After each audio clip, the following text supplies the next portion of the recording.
Systematic with drawal plan SWP అంటే ఏంటి? ఒకేసారి ఏదైనా పథకంలో పెట్టుబడి పెట్టి తర్వాతి నెల నుంచి ఎస్డబ్ల్యూపీ ద్వారా ఆదాయం పొందొచ్చా? ఈ ప్రశ్నకు సమాధానం నేను మీకు చెప్తా. అయితే పెట్టుబడులను పెట్టడమే కాదు, వాటిని వెనక్కి తీసుకునే విషయంలోనూ తగిన ప్రణాళిక కలిగి ఉండాలి. మార్కెట్లలో అస్థిరతలను అధిగమించేందుకు పెట్టుబడులకు సిప్ ఎలా ఉపయోగపడుతుందో ఎస్డబ్ల్యూపీతో అంతే బెనిఫిట్స్ ఉంటాయి. మార్కెట్లు కనిష్టాల్లో ఉన్నప్పుడు పెట్టుబడి మొత్తాన్ని ఒకేసారి వెనక్కి తీసుకోవాల్సిన అవసరం లేకుండా ఎస్డబ్ల్యూపీ సాయపడుతుంది. రిటైర్మెంట్ తీసుకున్న వారికి, అదనపు ఆదాయం కోరుకునే వారికి ఎస్డబ్ల్యూపీ అనుకూలం. దీని ద్వారా ఎన్ని రోజులకు ఒకసారి ఆదాయం రావాలి అన్నది నిర్ణయించుకునే స్వేచ్ఛ కూడా ఉంటుంది. ఇన్వెస్టర్ ప్రతి నెల నిర్ణీత తేదీన నిర్ణీత మొత్తాన్ని ఎస్డబ్ల్యూపీ ద్వారా రావాలని నిర్ణయించుకుంటే అదే రోజు ఆ మొత్తం బ్యాంకు ఖాతాకు జమ అవుతుంది. ఆ మేరకు పెట్టుబడుల విలువ తగ్గుతూ ఉంటుంది. సిప్ ఎంపిక చేసుకుంటే ప్రతి నెల నిర్ణీత మొత్తం బ్యాంకు ఖాతా నుంచి మ్యూచువల్ ఫండ్ పథకంలో పెట్టుబడిగా పెడుతుంది.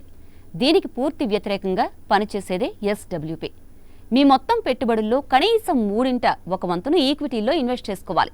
ఒక ఏడాదిలో ఎస్డబ్ల్యూపీ ద్వారా రిటర్న్ తీసుకునే మొత్తం పెట్టుబడుల విలువలో 4 నుండి 6% మించకుండా జాగ్రత్త పడాలి. దీనివల్ల పెట్టుబడికి నష్టం లేకుండా ఉంటుంది. ఉదాహరణకు, మీ పెట్టుబడులపై రాబడి వార్షికంగా 8 నుంచి 9% ఉండి 5% వెనక్కి తీసుకున్నట్టయితే అప్పుడు మిగిలిన 3 నుంచి 4% రాబడి పెట్టుబడిని వృద్ధి చేస్తూ ఉంటుంది. దీనివల్ల ద్రవ్యోల్బణానికి అనుగుణంగా పెట్టుబడి విలువ తగ్గకుండా స్థిరంగా ఉంటుంది. ఎస్డబ్ల్యూపీ ద్వారా ఏటా ఉపసంహరించుకునే మొత్తంపై పన్ను పడదు. నికర లాభంపై పన్ను చెల్లిస్తే సరిపోతుంది. ఇక ఏడాదిలోపు ఈక్విటీ పెట్టుబడులపై 15% స్వల్పకాల మూలధన లాభం చెల్లించాలి.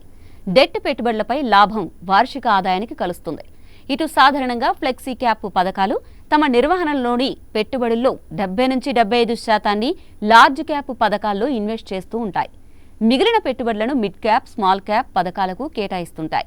మీరు 2 నుంచి 3 ఫ్లెక్సీ క్యాప్ పథకాల్లో ఇన్వెస్ట్ చేసుకోవచ్చు. ఫ్లెక్సీ క్యాప్ పథకాలు ఎక్కువ మొత్తాన్ని లార్జ్ క్యాప్ కంపెనీల్లో ఇన్వెస్ట్ చేస్తాయి. కాబట్టి మీరు విడిగా లార్జ్ క్యాప్ ఫండ్స్ను ఎంపిక చేసుకోవాల్సిన అవసరం లేదు.